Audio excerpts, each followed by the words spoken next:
part of the book and the process overall where we really start getting into it. And so I'm going to be explaining some more tactical sorts of things, but similar to how uh, the three C's works with like clarity and then confidence and connection, it all kind of builds to get to a the other side. So this is similar where I'm going to be teaching you these tools on how to essentially do your excavation, but it's built upon the tools that we talked about in part one about communicating and accessing your head, your heart, your core, really embracing those three C's. So using the tools from the past to keep us moving forward. And so part two is really the digging. And we begin with chapter 4, which is all about telling your story. And as I mentioned when we were talking about head, heart, core, there's a way to tell your story that is more authentic than others. And when I, by the way, ever say like more authentic than this, and that, I don't see authenticity as like a competition. I see authenticity as what is the way that we can be the most genuine and the most real, with the end goal being to connect with people in the shortest amount of time. Okay. So there's less authentic ways to do things and there's more authentic ways. And I think telling our story in an authentic way is telling our story using facts, feelings, and desires. So head, heart, core. And so that's kind of where we're going to begin. When I take someone through the dig process, it's really less of an interview and it's more of a permission giving situation where I'm essentially telling this person, I want you to tell me your whole life story. And I am here to listen. I am here to document. I usually I'm working on a dig report in the background, kind of capturing all of the main pieces. And even very shy, introverted people will usually go almost the entire session and just talk nonstop. And that is good. That is a great thing. So it's not like me asking a ton of questions all the time. So as this pertains to you as a solo person doing this on your own or with a partner, by the way, a lot of people have been telling me that they're partnering up and doing the process together to help each other out. But as we're going through this, really just dropping into our story in a whole new way and starting from the beginning and telling from the head, heart, core, but also giving yourself that radical permission to be like, I'm going to write out my entire story, or I'm going to talk out my entire story. And what we're looking for here, we're not so much looking for the specific content. What we're really looking for is themes. We're looking for things that it's a different story, but it's like a similar thread that keeps showing up in our life. And, I'm going to hold off on that because I think that's a little more chapter 5 when we get to the human operating system. But let's talk about just how you tell your story to best excavate the details that you're going to need. First, we're going to start by telling your story as a child. I find that going in chronological order is really helpful when you're telling your story. First of all, it kind of alleviates the possibility of you missing significant chunks when we tell our story in chronological order. But also there's almost like chapters of our life, right? So for example, starting with childhood, my first question in every dig is always, so what's your birthday and where were you born? And then it's usually followed up with, tell me about the family you were born into. What were your life circumstances? And then from there, usually the person is off. But we start there because that is the beginning of us, and that's where the themes will begin in their repetition.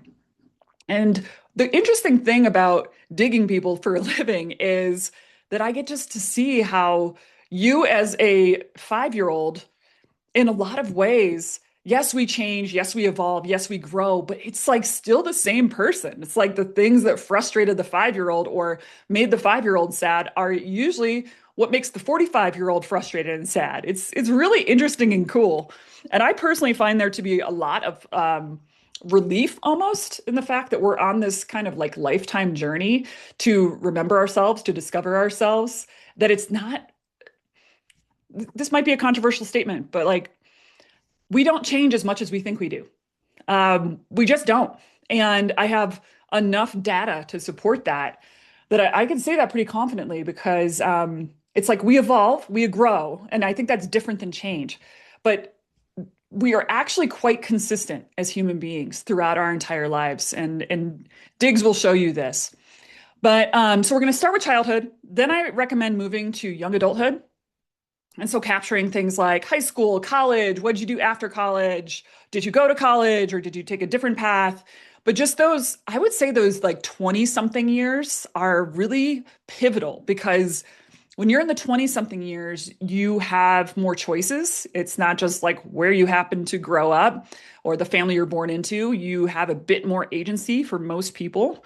I understand everybody's got different circumstances, but for most people, the 20s are when you're kind of going out in the world and blazing your own path. And so that's an interesting piece for telling your story because it's a really great area for us to, in the next chapter, be pulling out those one word themes. Then I recommend just moving into adulthood. And I know everybody on this call is probably very different ages. I know some people here in their 70s and 80s, and some people might be in their 20s. Obviously, you're going to have a different amount of data to work with, but bring it all the way up to present day. So maybe like the past 10 years as a chunk of time, because that is your most recent chunk of your life story. So when we're telling our story, I highly recommend using sticky notes. Also electronic sticky notes. This is actually inspiring me to add another thing to the Just One Word secret book resources that I gave you earlier at erinweed.com/just one word. I'm going to add this today, but I want to give you all a electronic sticky note template that basically is a place for you to capture. If you're more of a typist than you are like writing with a Sharpie. So I'm going to put that on the free resources for you so you could do this with ease. But you just want to be capturing all the content because the next step is we're going to be looking for the themes in it. But a little micro exercise for you. Sometimes we get really good content from the story that becomes very helpful later on in the process. When you think about the moments that were the hardest, you think about what was your biggest rejection? What was your biggest loss? What was your most embarrassing moment? And in the book, I give you a bunch of different prompts for this, but really tapping into the difficulty, I find is a very illuminating way to tell your story so we can be pulling out those one words. Also, on the flip side, asking like the shiniest moments. What was a moment that you felt the most alive? That's David Meerman's Scott word, right? So especially if somebody has the word be very significant in their operating system, a question like that would really speak to them. Or it could just be, what was your happiest childhood memory? Or what is the accomplishment that you're most proud of? So these are the kinds of questions that you can ask yourself after you've gone through kind of the chronology of your story. Then just like start looking almost at the highlight reel of your life.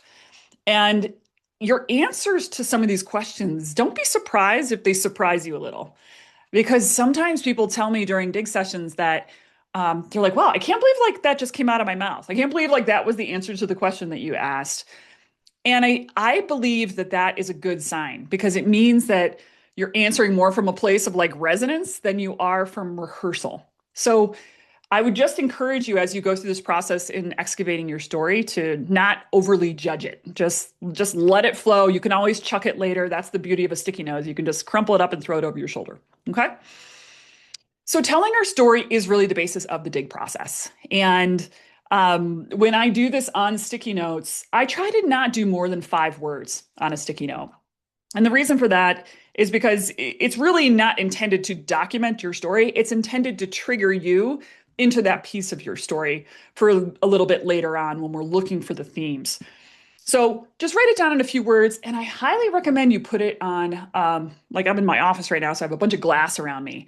So a window or a mirror or just anywhere that you could put some stickies on, because again, we're getting it out of our head, out there, so that ultimately we can assess it.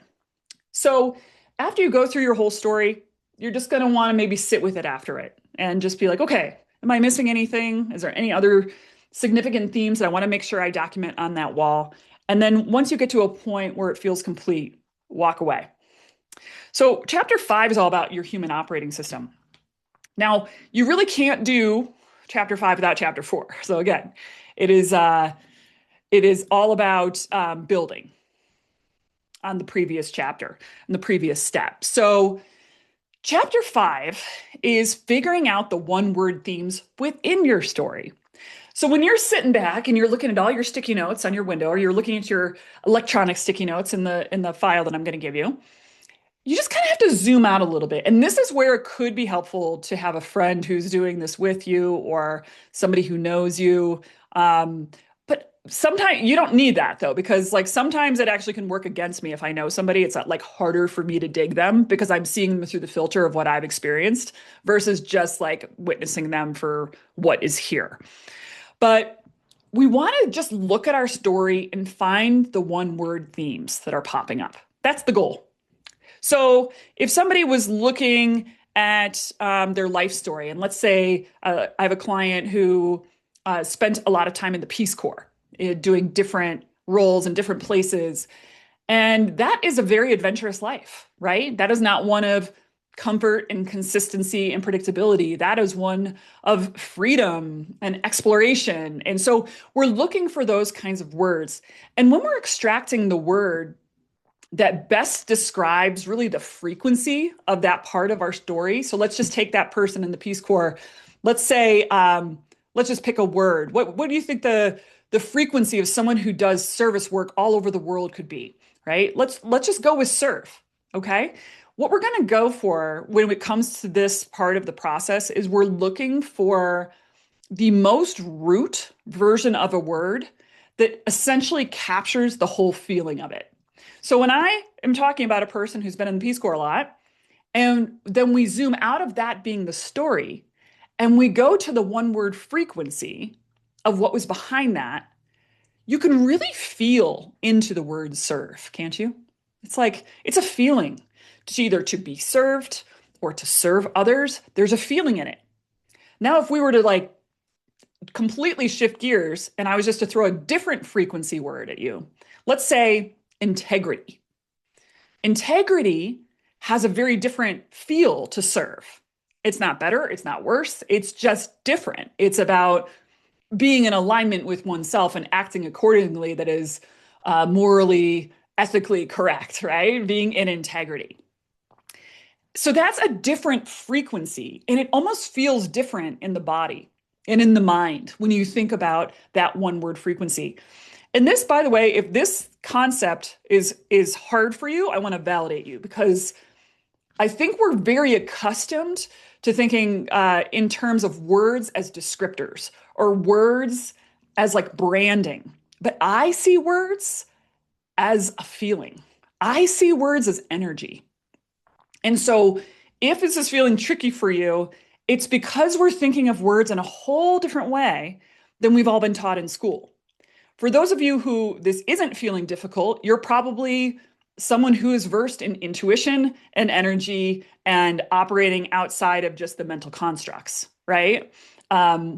So it's a new skill. But when we can see words as frequencies, and we can see frequencies within our stories that are repeating, this is when we start to get to our word.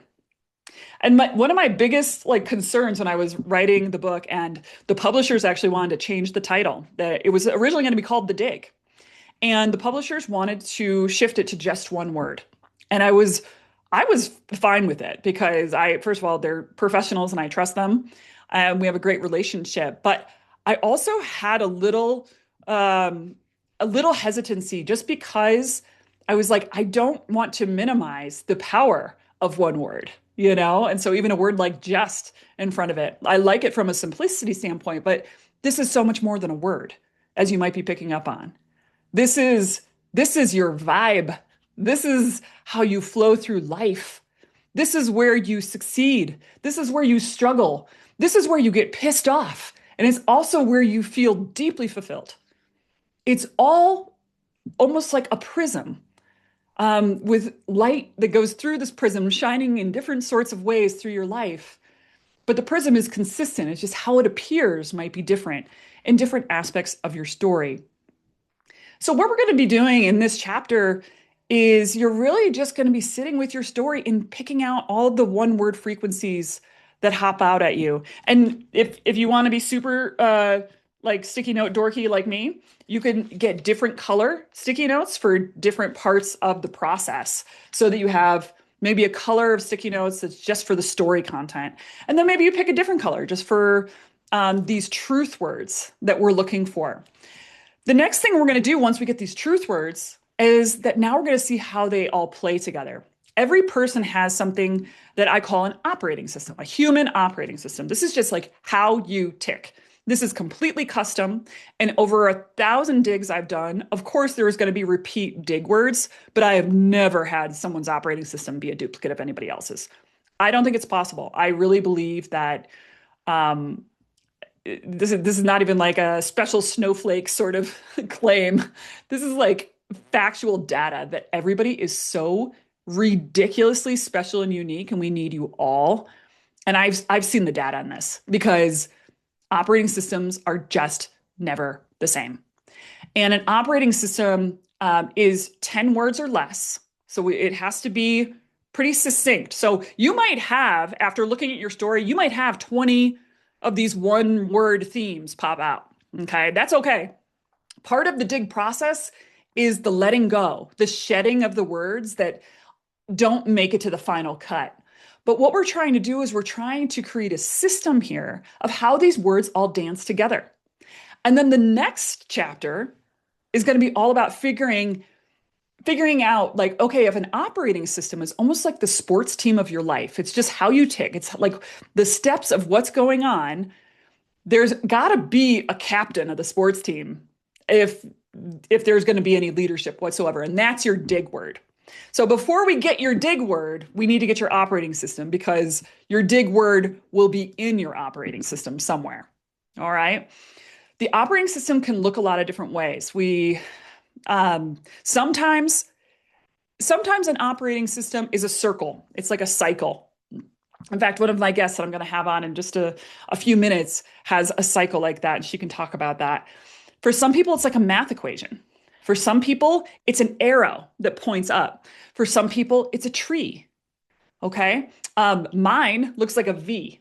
I call it my hawk because I'm a total hawk lady, obsessed with red-tailed hawks. But it's not so much, again, this is not performative. It's not no good nor bad, or you have to like it per se. It's just different operating systems have just a different energy of how they move, how they flow. Some people's operating systems are super linear, like you have to do one before you get to the other. Other people's operating systems, it's kind of a free-for-all. Just recently on my podcast, which, by the way, if you want to see this in action, on the Just One Word Book Resources webpage, I put a few of my podcast episodes where I'm essentially digging people in less than an hour on the show in one take. These are unedited things. And recently I dug a woman named Jenny Blake, who is a phenomenal author and speaker. And her operating system was just so fun because it was just like a mass of words just kind of exploding. And so sometimes there's no order to it. There's no step by step, but it still makes sense to the person. And again, if I can remind you all about the resonance meter, this is what guides the process. Sometimes people, even Jennifer Brown yesterday was writing a LinkedIn post. She's a longtime friend and client of mine. And she'll say like, yeah, Erin Weed gave me my word. And it's like, I reflect your word back to you, like, so it's not like I'm like picking it. What I am seeing, or maybe if you're working with a partner, when you go through this book content, they're able to see the themes sometimes more clearly than you are. But ultimately, this is you. This is your resonance meter to be like, okay, that's right. That's true.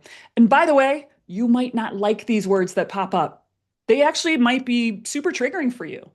As Jennifer Brown's was, if you go on my LinkedIn, you can see she tagged me in it and you can read about it. But She is an incredible person who's working in diversity, equity, and inclusion. She's been doing this for decades, just one of the OGs in just helping big business really treat people better and equally. And her word that we discovered was power. And when she learned that, she was like, oh no, no, we're not doing that. Like, I don't want that word because all she was doing was fighting the power. She's a gay woman and just was just fighting for all the marginalized communities. She's like, I don't want to have anything to do with that. And yet that's her word. Like, that's why we need her, because for every social issue, and I know a lot of you on this call today are crusaders for something. We need the light and the dark, right? And so all of these words, they're not good or bad. There's not negative or positive. They're all inherently neutral. And this is the invitation that we all have throughout our lives. It's like, what are we going to do with this? How are we going to evolve through a word like power to become the best version of ourselves? How do I need to stumble and shine through the lens of power so that I could be of most service in the world, right? This is my version of personal growth. Not ticking off the bucket list of goals and things, but instead like becoming, in my case, with a word like authentic, becoming the most authentically expressed, honest, and in alignment person that I humanly can be in this lifetime. That's what I think growth is. And I know it's not always sexy in the world because it's not always the most measurable thing, but I know it when I'm on that path. And I think you can probably know this as well. So as we get our human operating system distilled down to these 10 words or less, it can be painful sometimes because you're like, oh, I don't want to let go of that word. But know that sometimes one word can swallow up the other one. Like, let's say, for example, you have love and compassion showing up in your operating system. Maybe compassion is a way that you show love. And so you just kind of like move compassion out of the operating system. But when you look at that word love in your operating system, that it's carrying the frequency of compassion. And the reason we want to do this is because if we have too many words in our operating system, it becomes overwhelming and then we don't do anything with it. It's kind of like if you've ever started a business and you write a business plan that's 50 pages long. And then what happens to that 50-page business plan? Unless you've put it into an actual tool to help you execute on it, in most cases, it goes in a drawer and it's like, it was a fun exercise and it just never gets pulled out again. That's not what I want for this. I actually want your operating system to be living, to be breathing, you can put it on sticky notes on a little piece of paper right here on your desk or right in front of your desk. And you could be looking at it all day, all the time, because this is your way through. This is your unique way of moving through the world. This is your gift. This is your message. This is your purpose to become the master in it. And so the more visual we can make it, the more simple, digestible, applicable, and actionable we can make it, the more likely you're going to actually be able to lean into it. So at some point we need to make the decision though of like, okay, once you get your operating system, what is the dig word in here? Who is in charge? And a lot of times lately, I've been finding that the dig word is usually where people suffer the most. Like recently I was guiding someone in a session and they were like, oh yeah, I think my word is this. And I was like, all right, I'm just not hearing in your story that that's caused you very much pain. They're like, no, that's like, I'm an expert in this. I can do it all day long. And I was like, okay, that's not your word. And they're like, yeah, you're probably right. Because there's like no feeling behind it. It's just, they're so ridiculously good at it, but there's no suffering. Your dig word makes you suffer. I can tell you for just living an authentic life path, I'm constantly in this questioning of what's real. It's exhausting. Like my brain is exhausting. I exhaust myself, right? Because I'm like, what's real? What's true? And I question other people, what's true for them. I question the content that I might be seeing or viewing. Is that real? Is that real? Is that real? So obviously I'm triggered right now in this time in history with AI and things. And then I also like do a lot of introspective suffering around like what's true for me. Do I really want this, or have I been programmed to want this, or and it's exhausting. But this is my path, right? And so as I go on, I get better and better at navigating this question, this life path of being in the frequency of authenticity.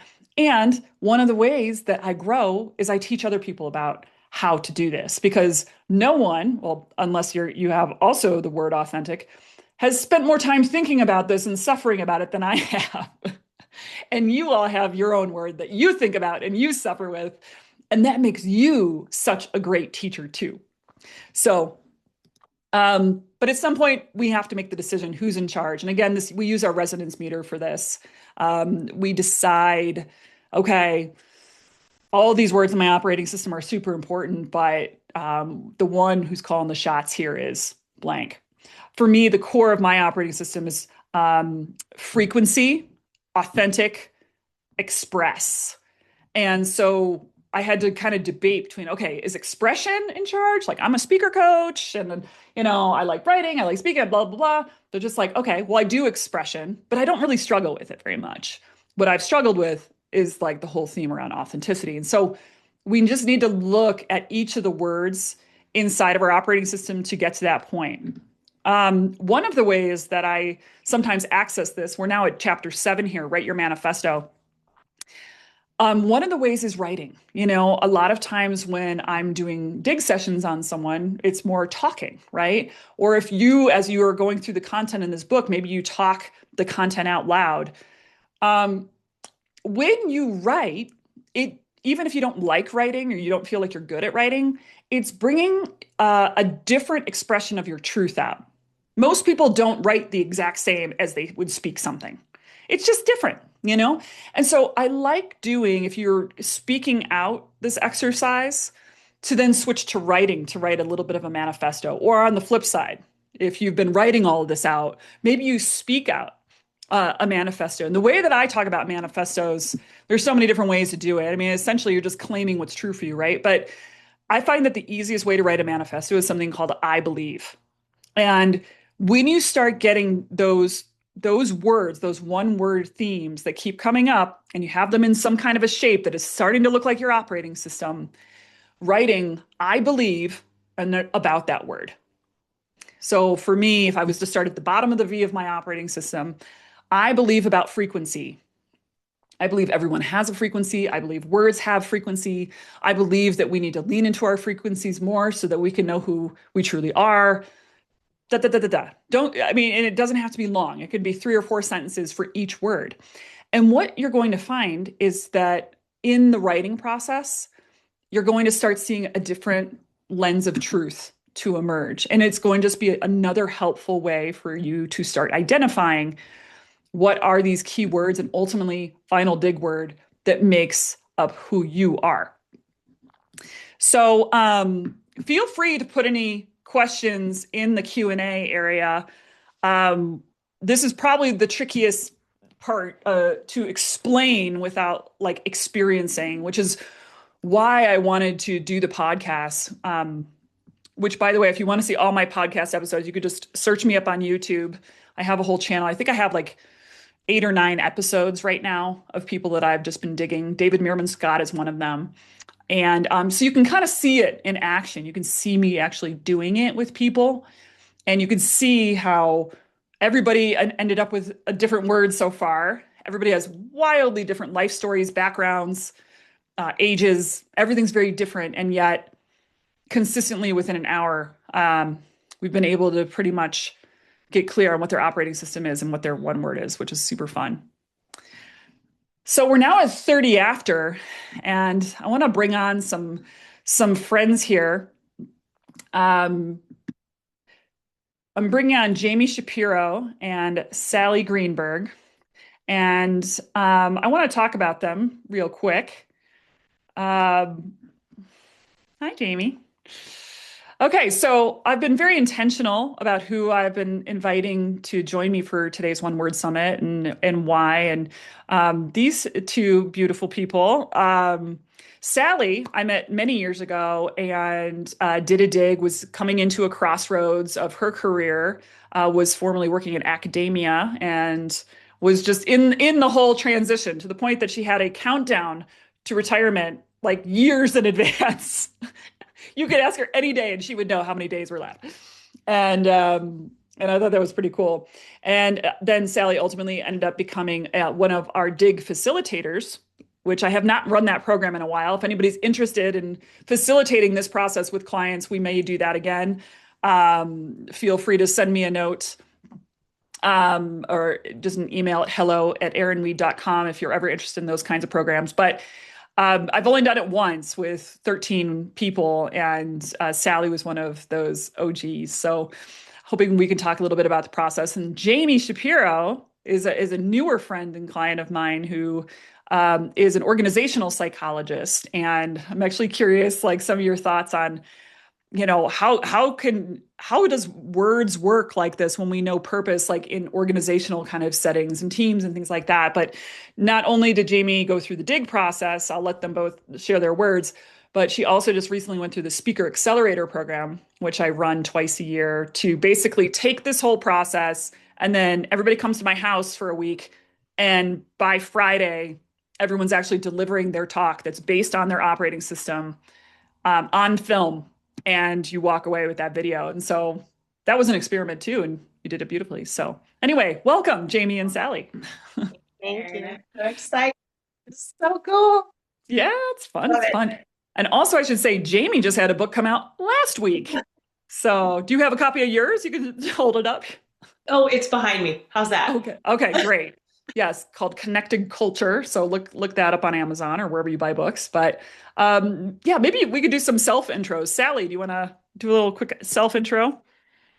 Hello, everybody. Erin, I'm delighted to be here to support this book launch, which I've been waiting for since the day we met. So I am a geologist who spent her career doing climate change research and retired a few years ago. And Erin was part of that process, and the dig was a huge part of that process. I now am operating as a consultant in that space, but also leading people through the dig. I just did a workshop last year with an executive leadership team with some really, really interesting results. So I'm kind of straddling this space of creating a new generation of energy leadership and finding ways in which the dig can have as big of an impact in other people's lives as it's had in mine. Awesome. I like energy leadership. That's fun. Yeah. And my dig word is matter. So there's all sorts of, juxtaposition between energy and matter, and yeah, which is kind of fabulous. Yeah, totally. Love it. Well, I'll start with energy leadership because that's actually what I study in my academic life. So that's fantastic.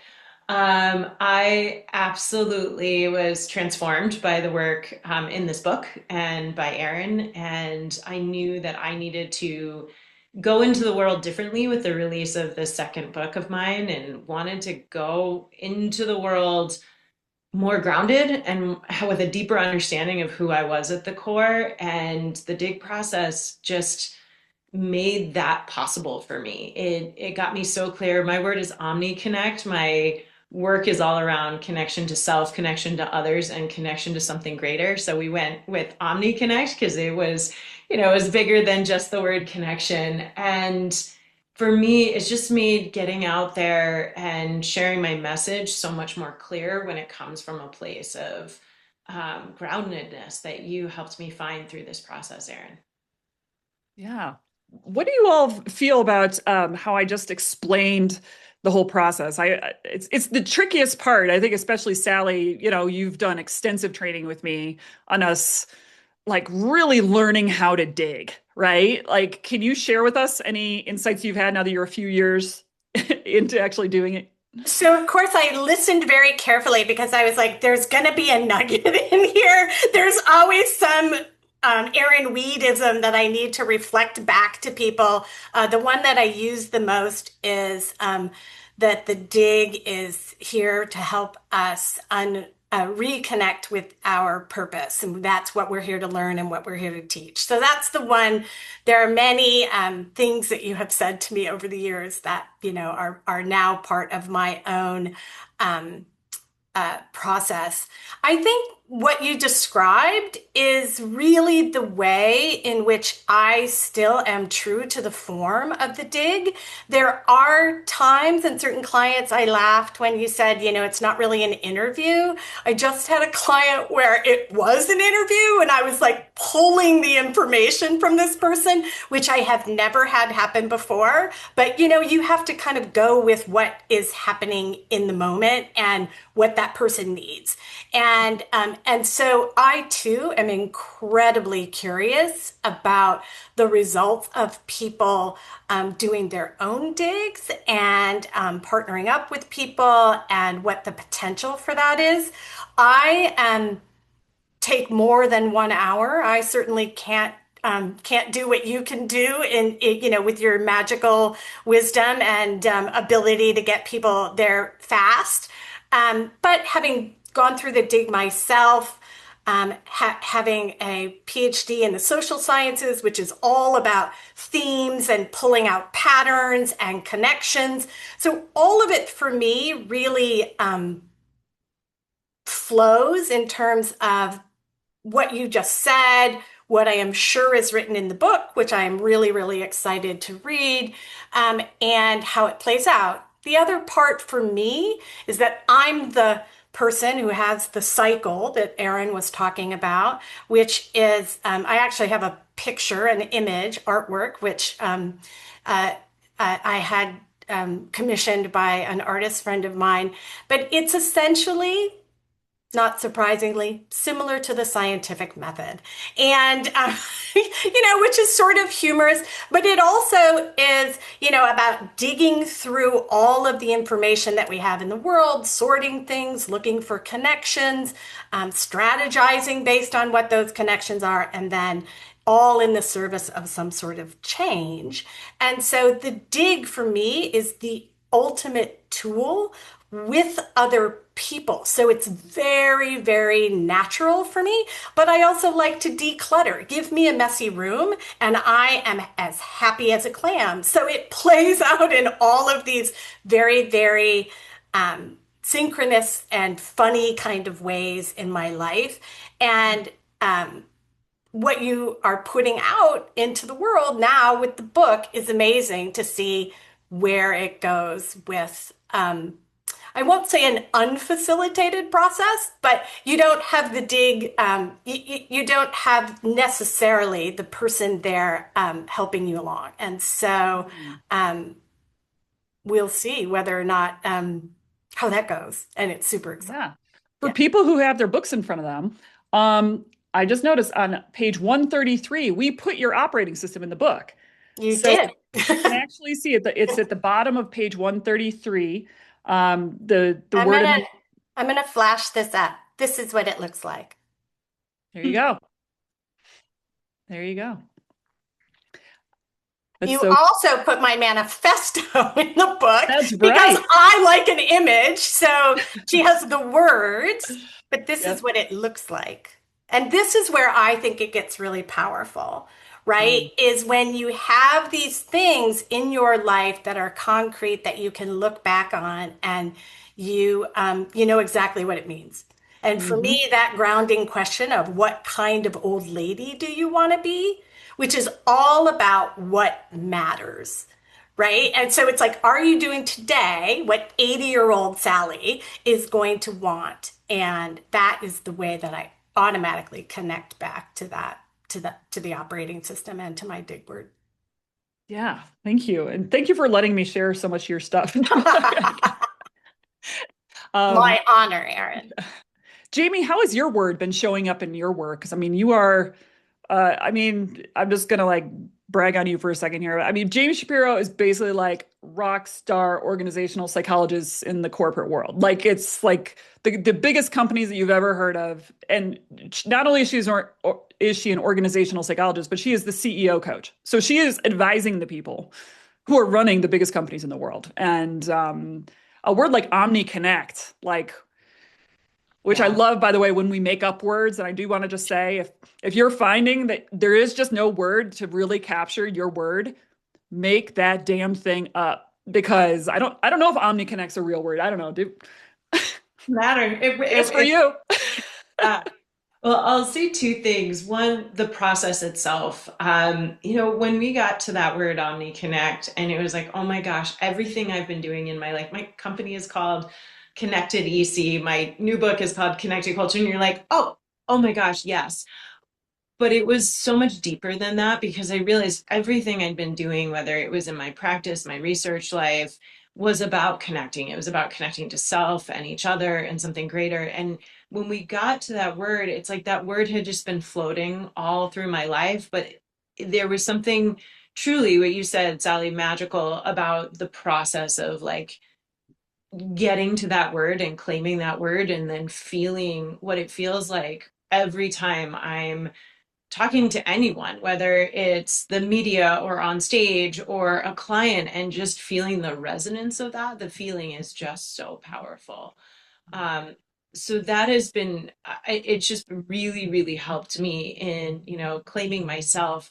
The other thing about the process that I just absolutely loved is like, I felt like we excavated part of my life that I hadn't looked at and felt in a long time.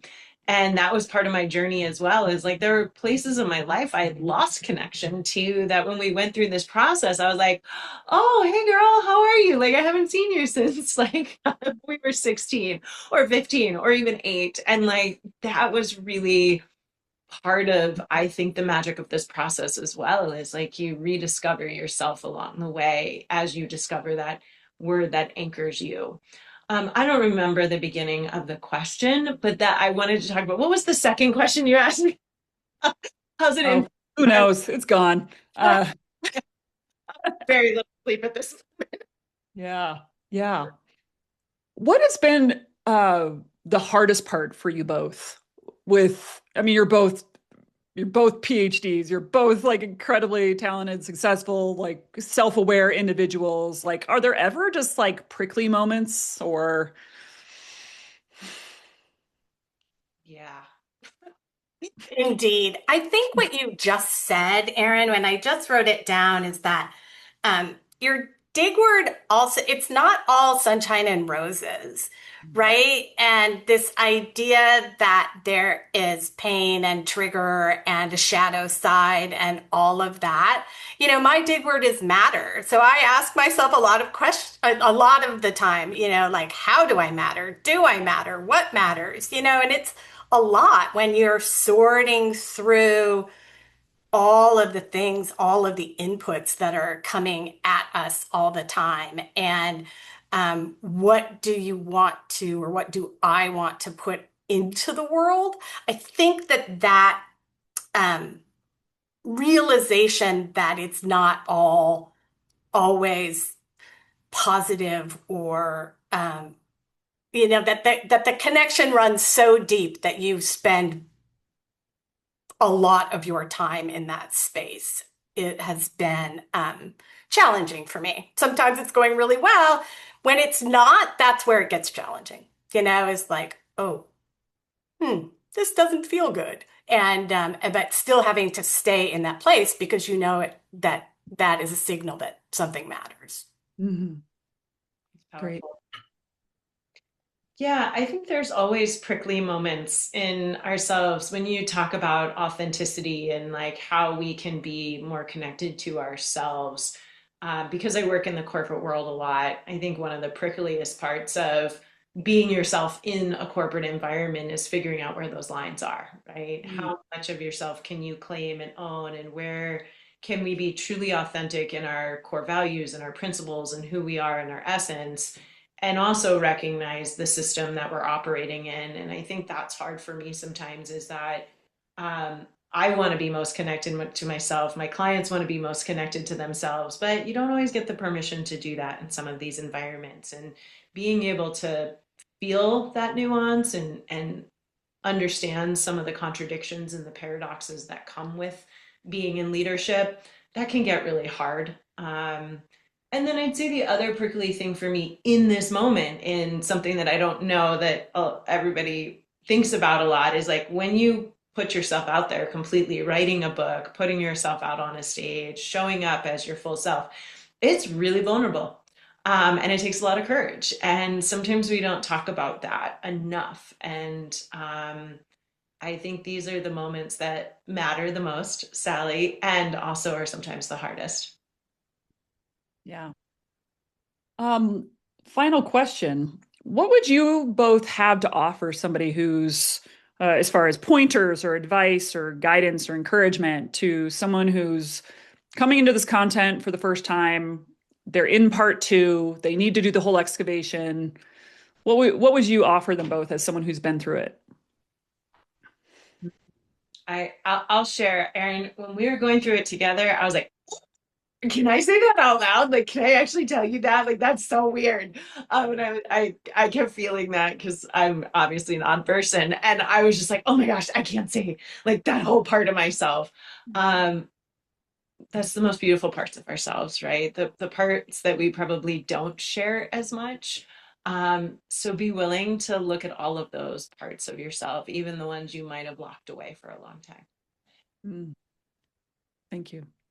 I would offer this, and that is to really trust the process and um, and strip away as much as you possibly can.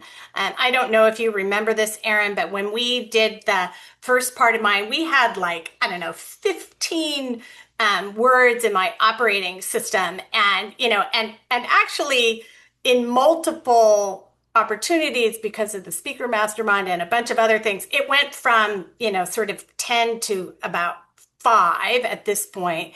And that requires letting go of things. And people who like data, like scientists, have a hard time letting go of things. And recognizing, really feeling your way into the resonance of the words and and what they need to use specifically. So embracing how personalized the operating system is and your dig word, and recognizing that there are multiple people who have the same dig word as I do, but it means something completely different to them. Nobody has Jamie's dig word. That's true. That's true. But also have fun. Have fun Mhm. with the process, because the results at the end are so amazing. Yeah, that brings me to something I recall when I was training that first class of facilitators with you, Sallie, was it was almost like the first thing I needed to train people on was breaking up with this idea or expectation that we needed to get it right. Mm. Like, and especially I think when people are smart, they're successful, they want to perform well. It's like there's a deep attachment to getting it right, getting my word right. And I think that's tricky because that energy is what will prevent you from getting it right. So there's always like, I think it's very important to come into doing part two with almost not a detachment, but a neutrality of like, I have a story and there's truth themes that are going to keep repeating throughout. And I don't have to get it right. I mean, and who even decides who's right? That's the fun thing about this. You're the only one who decides, And if it doesn't feel deeply resonant for you, it's not right and you'll figure it out. But And to have no expectations, I yeah. think, you Hmm. know, just that something interesting is going to emerge. Yeah. Yeah. And something truthful will emerge. Yeah. Something truthful. That's really good.